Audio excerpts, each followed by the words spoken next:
республики крупно везет. И сегодня очередную помощь оказывает нам ПАО «Татнефть» и от имени главы Азнакаевского муниципального района Марселя Зафаровича Шайдуллина, от имени всех жителей Азнакаевского муниципального района мы выражаем слова глубокой признательности генеральному директору ПАО «Татнефть» Наилю Ильфатовичу Маганову за поддержку в это сложное для всей страны время. Мы все знаем, что мы проживаем санитарно-эпидемиологическая обстановка в районе, в стране, в республике очень сложная.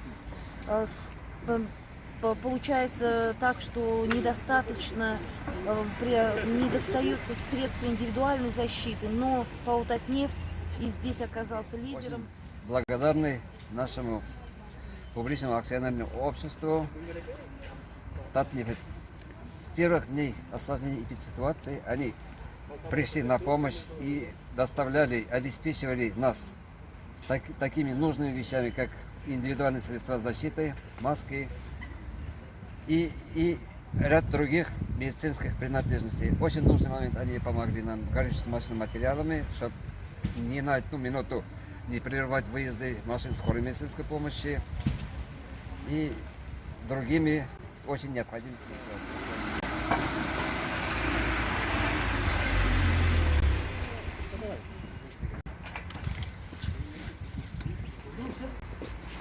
Еще подавай.